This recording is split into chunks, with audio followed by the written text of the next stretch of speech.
Hello, my name is Jim Cracchiola, and I'm the Director of Learning Your Function Incorporated, also known as Life Inc. Super excited to get you guys a lot of great information throughout the year. And we're going to kick off this year with a very important training. Every campus and every classroom will be experiencing some revisions to their morning meeting. We feel as though the morning meeting is an extremely important aspect of a student's day, the kickoff to their day. And we wanted to streamline the process so that everybody has a clear understanding of the expectations of what a morning meeting looks like. So follow along. We're going to be doing this training. I will be utilizing a PowerPoint presentation, and then at the end of the PowerPoint presentation, you guys will be able to fill out a little bit of a assessment sheet. So we're looking forward to it. I'm going to share my screen right here. Okay, here we go. You guys should be seeing the morning meeting piece here, and I'm going to make it full screen for you. Hopefully you guys be able to see this, and I think you will. So morning meeting in every campus, every classroom. Morning meetings are great for all levels of students. They really kick off the day in terms of getting students on a level playing field of understanding what the expectation is. Also, provide a great initiation to a routine for the day. There's a lot of different things that we're going to talk about, and the things that we're asking you to do, not a multiple choice or a pick and choose. This is going to be a mandatory piece that you guys are required to do every morning, unless there's some major special activity. But we'll get into it, and you guys will see what we're getting into here. Let me go here. There we go. So the expectation. LifeInc believes that it is best practice to begin each day with a morning routine. I've already mentioned that several times. An essential part of this routine for every classroom at every campus will be that morning meeting. And so while you will have assistants, every classroom teacher's responsibility is to develop specific routines that best fit their students. Obviously, we have students at the therapeutic, the supported, and the independent level. We have individuals that that have 20/20 vision, and some that are visually impaired. We have some that are in wheelchairs. We have some that are ambulatory. So in every spectrum of every situation that we have, your classroom's morning routine, their morning meeting, will be a little bit different than other people's, because it's going to cater to the students that are in your classroom. When you get a new student, there might be something you need to change or slightly modify or accommodate a student for. And so what we're going to do is we're going to go through and we're going to talk about some of these items that will be within your morning meeting and how you can make them very distinct and palpable for the students that you're working with. Why a morning meeting? Routine structure.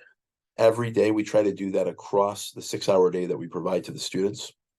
But for this morning meeting specifically, it allows for our students to feel safe and comfortable first thing each day. Anybody who's currently doing a morning meeting, probably fitting the majority of criteria that we're going to ask you to do, knows that your students look forward to it. It's part of the day that they don't want to miss out on. And it allows for everybody to kind of gauge where that student is. I have students that come in happy. Some come in a little less happy. Some come in excited. Some come in a little less excited. So a morning meeting also allows that teacher to gauge each and every student within a consistent expectation. If the student's head is down versus up and ready, something might have been different that night at the group home or at home or whatever. It also provides a platform for the remediation of extremely important reproducible skills. So those are things that you have done in your curriculum. Might be something that was done last month or last week, but something that we can bring up during morning meeting that might be able to see if we are able to hang on to some of those skills. We don't want a student to go over something like laundry for a month and then forget about it the next week. We don't want somebody to go over accessing the classroom. I'm sorry, accessing the community, and then all of a sudden forget certain aspects that we talked about. So those are great remediation opportunities during the morning meeting, and something you can have in your morning. So the structure of morning meeting. Morning meeting is to be done at the same time each morning. I have some classrooms that will get in. Usually between 8:30 and 9 is our decision-making time, every classroom, every campus. At 9 o'clock, I think the majority of morning meetings will probably commence. But for some classrooms, they've chosen to go out and get the ants out of those pants real early with a walking club, with a PE time, with a health and competition time early in the morning. That's fine if that's your 9 o'clock idea, and you do that from 9, if it's a short time, 9:15 or 20, to 9 to 9:30, 9 to 9:45 if it's a longer one. But when you guys get back, still morning time, before 10 o'clock, it's time to get that morning meeting going. So that should be part of the schedule. If you feel as though that your schedule needs to be revised, let's talk to your campus director about that. If there's any questions, you can obviously ask the program director. We're going to refer back to the campus director. But it's very, very important to have that done on a routine basis, and that means same time each morning. It should be done when the maximum number of students are accessible. So back to that scenario that we just talked about, if you have a classroom that tends to have a late bus or tends to have a couple of those guys that sleep in, you might want to wait, till that 9:30 time, that 9:45, even that 10 o'clock time to do it. That doesn't mean that you wait around to have it. That means that you have other things in place before that morning meeting commences. But it's something that kind of kicks off the day. You really don't want it too much past 10. If students don't arrive till noontime, well, I guess they're not doing a morning meeting because that's the afternoon. So we are going to make sure that we try to access the maximum number of students that are in our classroom, and that's going to be different for different classrooms. Completed in a classroom setting with students facing forward and alert. So there's a couple different ways to do this. I have some different ideas that I'll speak to different therapeutic classrooms about, maybe breaking down the morning meeting into a couple different sessions so that students aren't overloaded with information, or it's not too long. You don't want it to drag on too long. But for the majority of students, a 30-minute session where it's interactive, where students are, doing these things, they're going to be, as part of the engage process, they are going to be interested in what it is that you're talking about. They are going to be, there's going to be a back and forth in terms of what you're asking and what they're telling you. And we want to be not too redundant. Those morning meetings that goes around to 15 plus students and asks them what they did last night, quote unquote, that might be a little bit of a redundant time waster, where the one person gets to speak for 2 to 3 minutes or a minute or even whatever, but then 15 minutes later, they haven't done anything because the other 15 students are doing their minute. So we're going to try to shy away from that, but we're going to try to come up with things that give them access to activate. Every morning meeting, no matter the level, should incorporate visuals, manipulatives, and planned activities. So this is where the activities prepared and implemented of Engage comes into play. Everybody at this point, if you're having this training, you should have had the Engage training. But expectations provided for each individual, which is the first E in Engage, and the A in Engage, which is activities prepared and implemented, go hand in hand with developing and orchestrating and implementing a morning meeting. So we'll go over what those visuals might look like, what those manipulatives might look like, and some of those planned activities. Here we go. So components of morning meetings. These are the order of the morning meeting components that everybody at every campus and every classroom will do. Pretty simple. Nothing over the top, and a lot of these things I'm sure you've seen before. So let's go through them, and then we'll go through them in a little bit more depth. But attendance, So this is a period of time that students get to sign in. And there's a lot of different ways to do this. But a sign-in, a basic sign-in for all students in attendance. They get to come in, they get to put their name up in some way, shape, or form, which we'll talk about. They get to, I've done it before where, you know, somebody goes first and then somebody picks a friend. I've done it where it's random drawing, where I have a hat in front of the classroom. We have everybody's student's name in it, and they get to pick it's a raffle. It's kind of fun. A lot of different ways to do it, a lot of different ways to keep people engaged and entertained, a lot of different ways to challenge other students for other people's names if they're at that level. So a lot of different ways to do it, but there will be an attendance at the initiation of every morning meeting. The date, an explanation of the day, date, year, etc. Something that we can look at. You can also do this day in history at that time. But the day is really important. And to take your time during the day. It takes me approximately 5 seconds to say the date. Today is January 16th, 2024. But it shouldn't take your guys 5 seconds to do the date. You shouldn't be doing the date. Your students should be doing the date. And we'll go over ways to do that in a minute. The schedule. So this is a list of chronological expectations of the day. And if you wanted to extrapolate out to a couple days or even a week or two to talk about something big coming up, the schedule can also include upcoming events of the month. We'll go over some of those things and how to do that. The weather, an overview of the weather and how it will impact the choices of the day. That might be what we wear. If it's colder, if it's raining, all those things. How about if it's really sunny outside? What happens if we are planning on doing a community-based instruction today? How is the weather going to impact that? How does the weather look coming up? Do we have to change our schedule in any way, shape, or form? If we're going to practice for something outside, we can't do it tomorrow because it might rain. What is the percentage of rain? What is our predictions? What do we guess the temperature is? Et cetera, et cetera, et cetera. So there's a lot of different things that can be done for a wide range of students. And before I forget to mention, there are lots of different songs and activities online that can be incorporated either on a daily or weekly basis for a lot of these subjects that we're talking about. Let's finish it up with Q&A. Q&A is a planned session that inspires students to ask and answer questions, sometimes with the utilization of a short video. Now, this might be like a current event, but not just a 30-minute news show that is for kids and that we can just stick on and kind of have them babysit by the TV. This is an interactive piece between the staff and the student, or students and students, or whatnot, where there are questions being conveyed and answers being let go. So this can be done at a lot of different ranges. We'll kind of explore it here as we get going, but let's start right off here. So we are going to make sure that we are using resources for the best possible morning meeting experience. Okay. We talked about manipulatives. We talked about visuals. So magnets or Velcro used to adhere items to the board. That typically works good.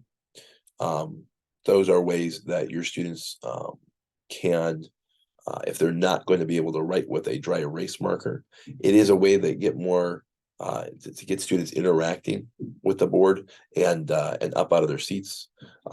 It is a way that can take a student who is less inspired to do so. You put something in their hand and all of a sudden they're going to get up and do something with it. So magnets and Velcro are a way to do that. Sentence strips. I used to use sentence strips all the times with pocket charts, as you see pictures here. Those are great for guys who are in the pre-reading skills or in the beginning reading skills. A lot of my guys could recognize every month of the year based on the sentence strip. They wouldn't be able to spell it if I just asked them. Spell October, they can't do it. But if I were to give them 12 sentence strips with one each with a month on it, they would be able to tell me where October was, September, November, all of them, because they just visually recognize them after doing it for some time. They could also do that sentence strip with students' names. They would know who it was. It's a great way to try to get students to recognize not only their own name, but other students' names. And the pocket chart is just a great way to organize different things like a schedule, as you can see here, but also like the attendance. or like the date. So there's a lot of different ways to do it, but involving these different aspects help. A pointer I always thought was kind of fun, maybe just because I like, something in my hand. But the pointer can, again, take a student who is less interested, less excited about participating and get them to the next level where they are excited about participating.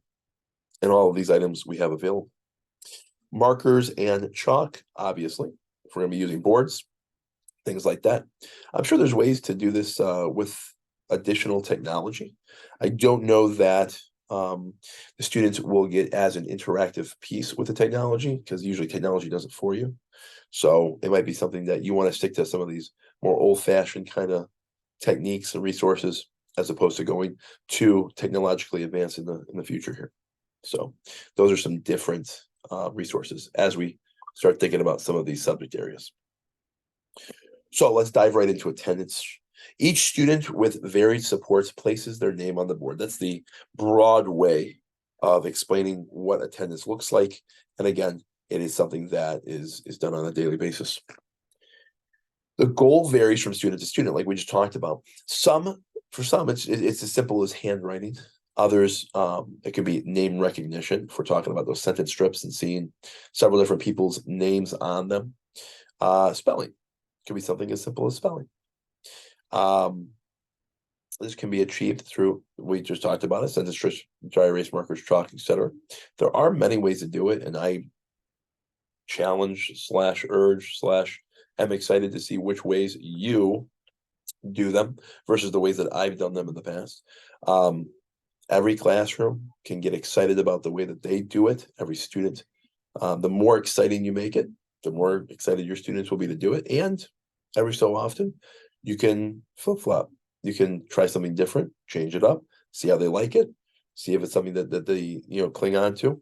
But there's a lot of different ways to do it. Pinterest is a great way to check things out. And like we said, ways to mix it up. Students place each other's names. So today, Bobby is looking for Susan, and he puts that one up. So that's a great way of name recognition, not only to themselves but to others. Students' names are mixed up. So there's a day that Adam is spelled MADA.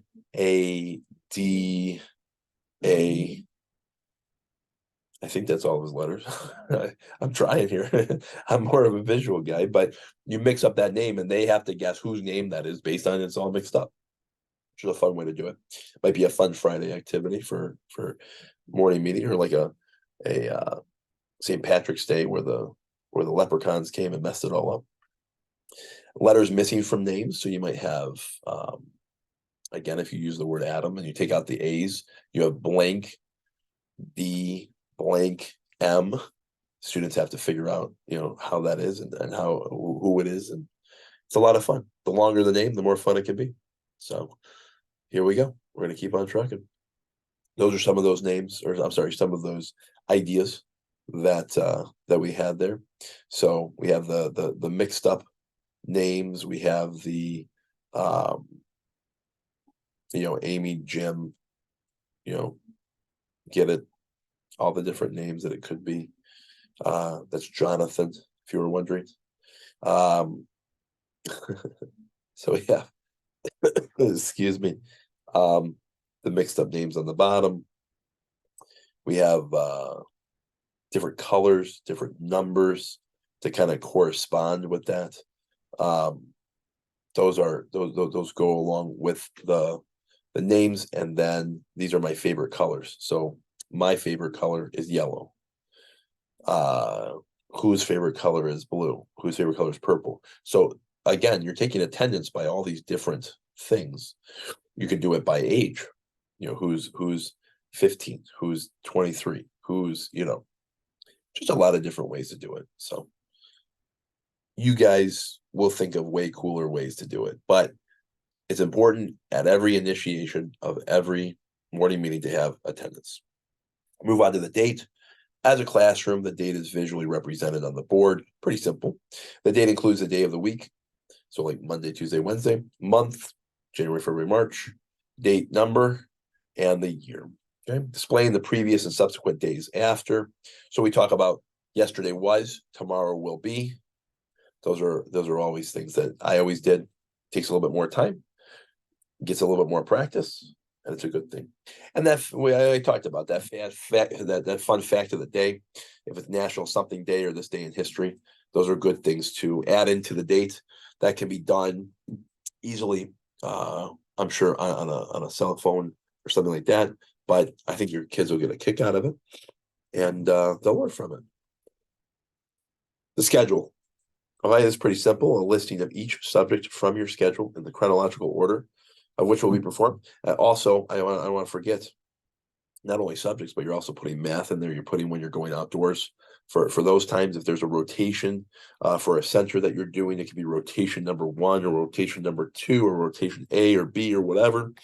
But schedule is really important because you can continue to look at it throughout the day and talk to students if they're itching to get to lunch. Hey, all we have to do is this and this, and then we're ready for lunch. But we got to finish our job first. We got to finish these 2 things before we go to lunch. If things get ahead or behind, you can bring attention to the schedule. And once again, hey guys, we spent a little extra time outside doing the health and competition. So we're going to have to transition from our first curriculum time a little bit later, which will push us back. But I believe we're going to catch up during our second rotation and be able to get to lunch on time. If you guys help me, then we're going to help each other and we're going to get to lunch on time. You guys want to get to lunch on time? Let's get to lunch on time. So that kind of a conversation keeps them in the know of what's going on and what's to expect and where we're going from here. And you can use that to remind them later. Remember, we got to really focus on this rotation. I need you to finish that work because we need to do X, Y, and Z, whatever. It remains present all day, as I mentioned in the guide for your day. We just talked about this constant reference point. And so that way, upcoming expectations are understood. Using sentence strips or board prompts can push students in a variety of levels to effectively participate and build on their skills. So once again, you have individuals referring to those sentence strips. They're going to be able to remember them. I had students who could not read, could not write, could not spell, but they knew out of all the different sentence strips, which one was this part of the schedule, which one was next, which one was next.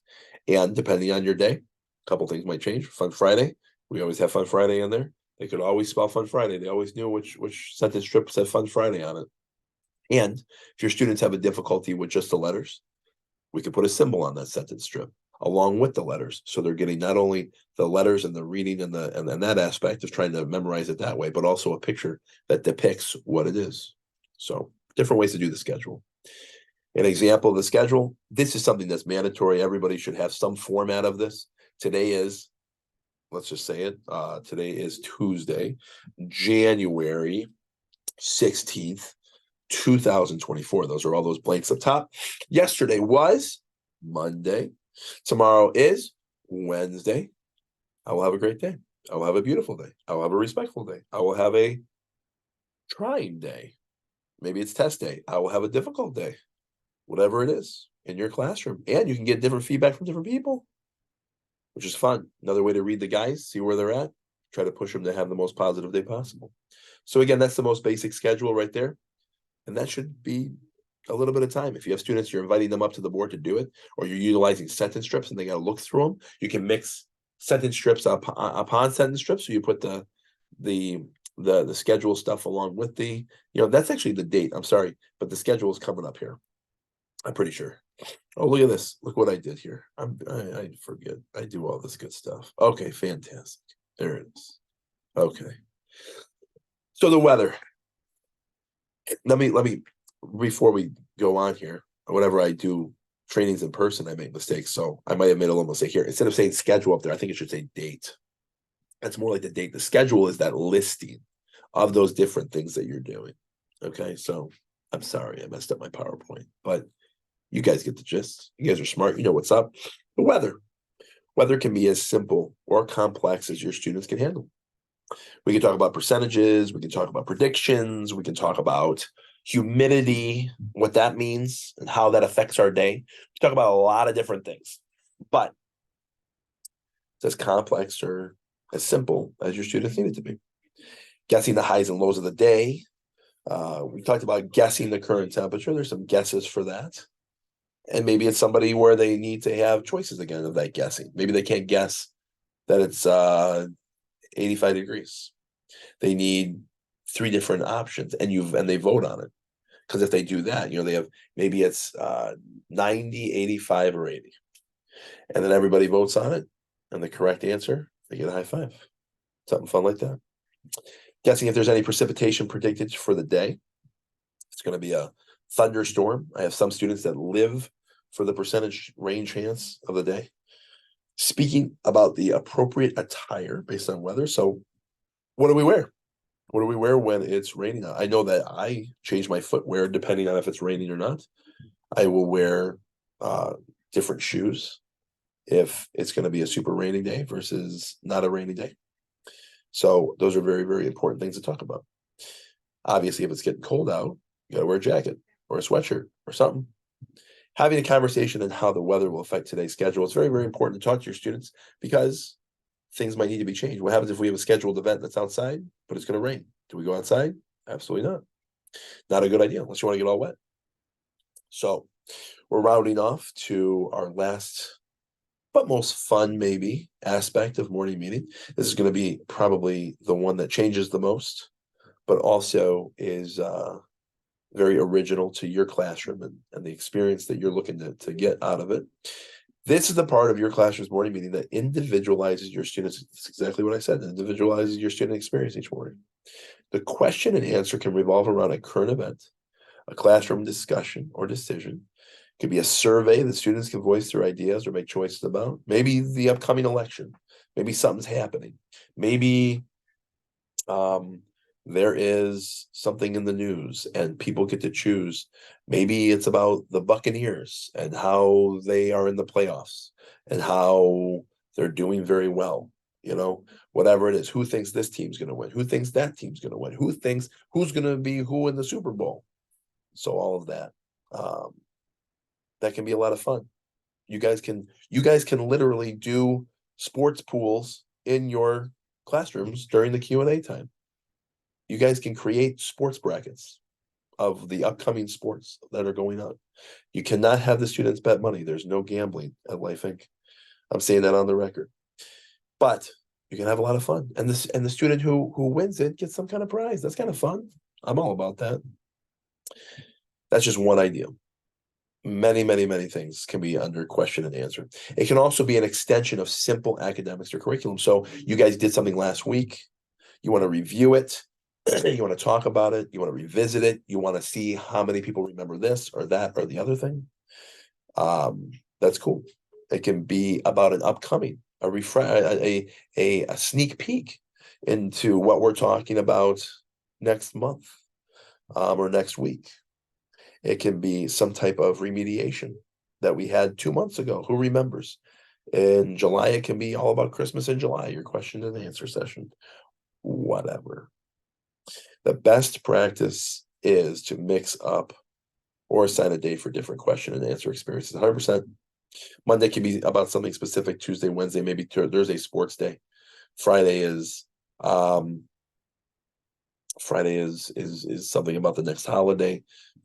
Wednesday is something about jobs and occupations. Tuesday is about choices. Whatever. You get the gist. So mix it up. Try not to make it redundant. I'll be honest with you, those days that I walk into morning meetings and we say, what did you do last night? And then a lot of our students will say the same thing every night. I ate dinner, took a shower, I went to bed, or I watched TV, or I ate pizza, or what? I mean, what does that get the conversation going? Whereas when you start talking about a sports bracket, you might have some students in your classroom that are telling you about the players. In a therapeutic level classroom, maybe you're visiting on those simple skills like colors and shapes and numbers and letters. You're reviewing those things. The world is your oyster. Q&A, one of the best things to happen to the morning meeting since the pointer. So, in summary, guys, You get the gist. This is not rocket science. Morning meeting's a great thing. It's a great thing. And I really look forward to seeing each and every one of your morning meetings here in the month of February and ongoing. While maintaining the Life Inc. morning meeting structure, we encourage you to personalize how you convey these topics to your students. Remember, the resources are available to help assist you formalize your morning meetings so that each day can start in a flawless manner. I'm not looking for you to struggle. And I'm not telling you to pick low-hanging fruit, but I'm telling you to pick things that reproduce themselves. There's no need to have a bunch of worksheets for morning meetings. There's no need to have a crazy amount of of work to go into one morning meeting. This is not the Today Show, okay? And I don't expect it to be. I expect it to be that consistent operation that your students expect and look forward to each morning when you guys are getting ready to kick off the day. A quality, repetitive morning meeting is typically, it didn't finish, I'm sorry, the sentence, but I'm going to finish it, is typically your best bet in reaching your students and making their day the best possible day it can be. Quality and repetitive. Remember what we just said. Don't kill yourself. Don't blow all your chips on Monday's morning meeting and then Tuesday through Friday you got nothing. This is supposed to be something that's kind of comforting, something that makes sense to you, something that if I wanted to go right now on my phone, I got my phone right here. If I want to go on my phone and I want to look up the weather, I hit the button that gets me to the main screen. I hit the one button, the app that takes me to my weather, and I'm already there. So as I'm spieling, I got my weather, it's up there, and let's look. Today, it's going to be high of 74, and tomorrow's going to be partly cloudy. I can tell you all this stuff, and with technology, we have it right at our fingertips. So I don't have to prepare the weather if it's on my phone, and my phone's going to be in my pocket. Okay, it's there. The structure and how I want to present the weather, yes, I do have to present that. I want to make sure that that's working and we can mess with that. But when we talk about, what does quality look like and what does repetitive look like? When we figure out a good quality repetitive morning meeting, your students are gonna love it. They're look forward to it. They're gonna be ready for it. They're gonna be engaged in it. And that's really the goal long term. So that is the end of the presentation. Pretty simple, nothing crazy. Mr. Jim is going to stop sharing the screen. I'm going to come back to this big picture of me here, and we're going to have our final words. So thank you so much for, engaging yourself in this training. I look forward to seeing lots of different morning meetings. They're going to all have the same format. Remember, go back in the training and remember those aspects of the morning meeting that are essential to what it is that we're doing here. Okay, I don't want you to miss any of those expectations because that's not going to look great on you.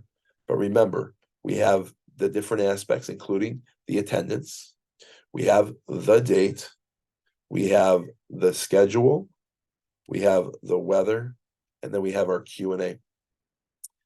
Morning meeting, guys, should take no less than 20-25 minutes. Should really take no longer than 45 minutes. So that's your window to work within.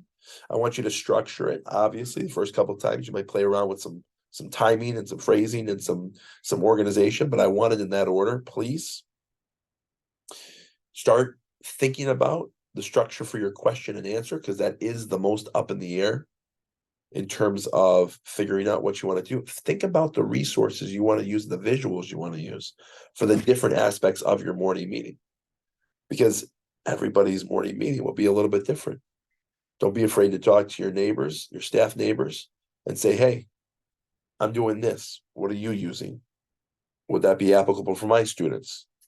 Figure it out. If you have questions, always ask your campus director. You can ask me. You can ask Natalie, Miss Amy. We'll be around. We're very, very interested to see what you come up with for your students. And we're very excited to learn new things that are really going to benefit your students. There is going to be a little bit of an assessment after this. Might involve a little bit of your originality. So I'm interested to hear your guys' ideas and how you are going to convey some of these different topics to your students. But overall, as always, I hope that you have great success in each one of your morning meetings. And I want you to always have success with your students. They're worth it. And that's why we do what we do. Have a fantastic day, and we'll talk to you later. Bye-bye now.